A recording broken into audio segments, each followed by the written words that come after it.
have you ever wondered why there's no class called How to Study or How to Learn in school? You would think that it would be crucial for any school and any student to be able to have a class called How to Study or How to Learn, and to be able to establish those traits amongst students. Now I'm going to get into mathematics. What is mathematics? A lot of people erroneously think that mathematics is the study of numbers or something like that, whatever that might mean. But it actually, this is a Greek word that comes from two parts. The ICS suffix refers to matters or knowledge, a field of knowledge. So ICS refers to matters or a field of knowledge about whatever the first preceding portion is. And the word mathema means that which is learnt. So mathematics is matters or knowledge about that which is learnt. So it's literally referring to anything that you can learn. So what is it to be able to learn? What is it to be able to study, to learn, or to understand something? Well, there's a certain level of knowledge that is involved, a certain amount of acquired knowledge, but at the same time, there's also organizing. There are particular ways that we learn, and it's through organizing, through categorizing, through the impression, the noticing of differences. Being able to notice a difference gives you some form of contrast. It gives you a difference that you can either see or hear or touch or feel or think about. Those particular differences that you can then notice, or that you can come to understand, that you see, those differences then give you different categories or different areas of similarity as well. So for example, things might fall into the category of 0, and then things might fall into the category of 1. And to have those particular numbers as placeholders, as categories, then things might fall into the 0 category, or things might fall into the 1 category. For example, the number of M's that I have on this page, which there's 1 here, 2 here, 2 here. I have 5 on the page. That 5 represents a category into which the number of M's on this page fall. They fall into that category. So numbers are just a way of categorizing something, and they help you, the symbols, to have a 1 and a 0 helps you to see differences, right? That is different than that. So 0 is different than 1. And then to continue gaining more numbers, you just rearrange the symbols with as many of them as you need. So I have 0, I have 1, I have 1, 0. Following that, as you can see, would be 1, 1. So that's the idea. If you were to continue that out, 0, 1, 1, 0, 1, 1, 0, 0, 1, right? 1, 0, 0, and then 1, 0, 1, and then 1, 1, 0, if I can get that in the right order, and then 1, 1, 1. And this is, as you can see, this is just binary. And that's what numbers are. They're just categories that allow you to rearrange information differently. That's what the numbers are. And then you can, from just those two particular numbers, you can create any base system that you would like, right? All you have to do is just include more symbols.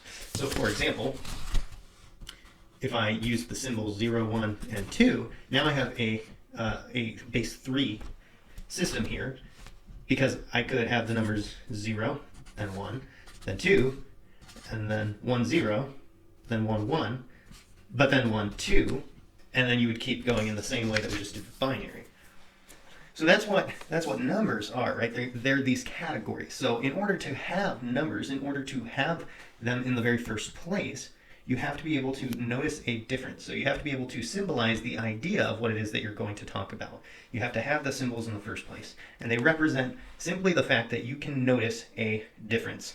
That's why in science, as things become more precise, you gain more decimal places. Because it's telling you, at this level of precision, I know that there's a 0. At this level of precision, there's a 0. At this level of precision, there's also a 0. And it's not until you get to here that you can determine there was a difference there between all of those. And this gives you, obviously, the more decimal places that you have, gives you more precision as you go. Numbers, then, are just categories. From there, if you want, you can then build with those categories. You could put other things into those categories. So, for example, let's say you have a category of information, and this is, we'll say this is the world, and there's more over there, more over there. Here's the world, and you know that the USA falls into this category of information. And then within that information of the United States, there's New York. But then within New York, there are also cities in there as well, such as the capital Albany or New York City. So what you might have is you might have, in the same way that you can have hundreds, which is made up of tens, which is made up of ones, you could also equate that to the idea that you have your cities, the state, and the country, right, which is then residing on the planet. Right, and you could then keep going up. Whatever level of precision that you want, the ones, the tens, the hundreds, the thousands, it's the same sort of idea, this nesting of knowledge. You could then have your, maybe this is base geography instead of a base 10 system. Maybe it's base states or something like that.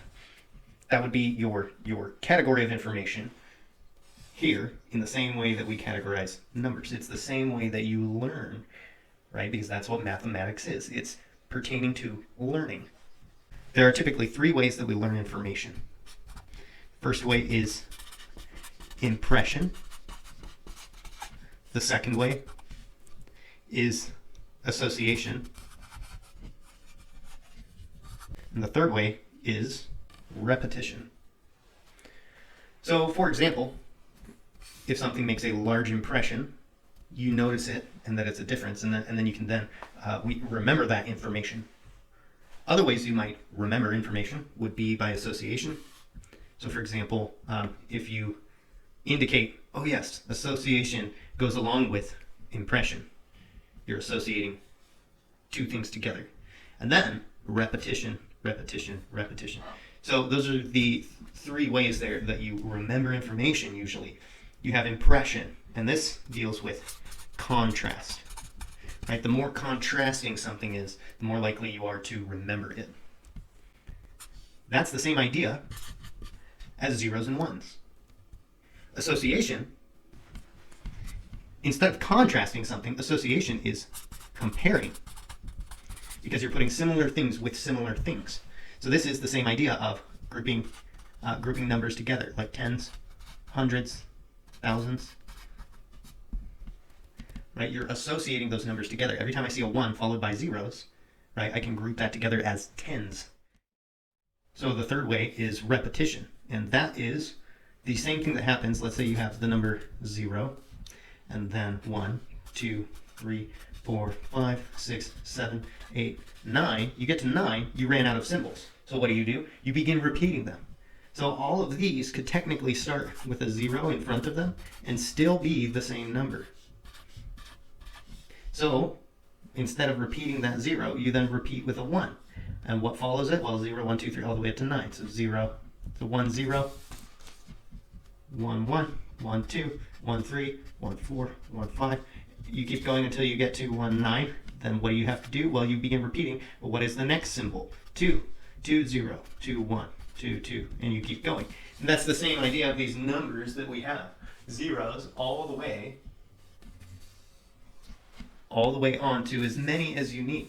So these three ways that you remember information, impression, association, repetition, those three ways are the same thing as mathematics. The way that you learn, the way that you remember is by mathematics. So in impression, something makes an impression, that's the contrast, that's noticing a difference.